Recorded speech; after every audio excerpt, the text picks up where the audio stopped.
Welcome to Miami, a city known for its beautiful beaches, vibrant community, and some of the worst traffic in the nation. According to the Miami Herald, the average commuter in Miami-Dade loses 52 hours of productivity per year to traffic. Each hour lost costs $1,169 per person per year. According to Miami-Dade.gov, as of 2012, there were 1,145,586 people employed in Miami-Dade.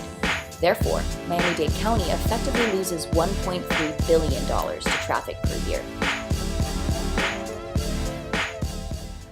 How often does traffic cut into your school or work time, make you late or lose productivity? Traffic congestion in Miami is currently on the rise. Miami is growing rapidly due to high urbanization rates and increased high-rise construction. According to NextMiami.com, there are 32 new construction projects that are currently underway or recently completed. This results in densely populated urban areas like Brickell and downtowns. How much time on average would you say you spend every day in traffic? Generally, yeah. 2.5 hours. 2.5 hours. In addition to commuter traffic, Miami-Dade's State of the County report asserts that total airport passengers traffic has reached 44.5 million passengers yearly. This huge influx of outside visitors, combined with rapid growth in population density, spells disaster for the traffic situation. The high financial costs and lower quality of life make traffic an issue that demands attention. Miami needs a solution to its traffic problem, but how can we find the answer? Miami's public transportation is currently ineffective and underused, which leads to the streets being flooded with personal vehicles and causes congestion. According to ridership reports found by Miami-Dade.gov, public transit serves an average of approximately 350,000 passengers annually, including all Metro Rail, Metro Mover, and Metro Bus lines. With a population of about 2.5 million in Miami-Dade County, Miami-Dade Transit accounts for only about 15% of the population's daily mode of transportation. About how long would you say you spend taking public transportation every day? About 2 hours waiting and on the bus. Benefits is less expensive. The only benefit of it is less expensive. Do you feel like you avoid traffic taking public transportation? No. In a report by the Miami Herald, the bulk of complaints about the transit system are that the buses hardly ever arrive on schedule, and that they're old and dirty.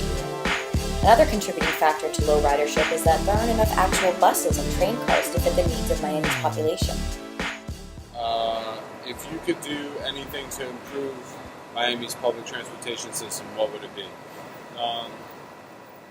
Increase the rate that buses come, speed up the process of waiting for the bus. According to the State of the County report, public transportation offers 90 bus routes using 820 buses and 2 Metro Rail lines using 140 Metro Rail cars. By comparison, Chicago, a city of similar population where 50% of commuters use public transportation, according to the Chicago Transit Authority, they offer 130 bus routes with around 1,900 buses and 8 rail lines with around 1,500 rail cars. The insufficient amount of buses and trains results in severe increases in time waiting at the station for transit to arrive, especially if you miss your bus or train and you have to wait for the next one.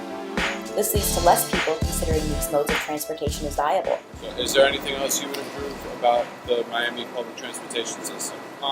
Better improve the rail system to accommodate for people who have to travel longer distances. So what can be done to improve our public transport to help decongest the streets?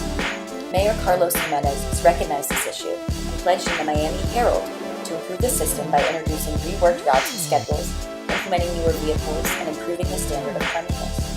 We can further increase the effectiveness of our public transportation by expanding its reach. We can add more bus routes to cover and connect areas that currently have very few options of public transport. We can also build new tracks for our Metro Rail system to connect even more key points in our city. Now that we know what the problem is and what can be done to fix them, how do we implement the solutions? Looking to cities like Chicago, Washington, D.C., and New York that have advanced public transportation give us an idea of where to go with our system. Increasing the budget for public transportation will allow for a larger fleet of new transportation vehicles, solving the problems of timeliness and cleanliness, and making public transit more enticing. As a result, there will be less cars on the road and more public transit riders. Building new tracks for our Metro Rail and revamping our current buses and routes may take a large investment up front, But when you consider how much money the city loses every year by letting this problem go unsolved, it is well worth the cost. Enough time has passed wondering if this situation will ever improve. It's time we all do our part and take action to build a better city. Many citizens don't realize the power that they have. If this is an issue that you care about, spread the word and get people you know involved in making your voices heard. The men and women in our local government care what the people think and are listening. To contact your local representative, call these numbers.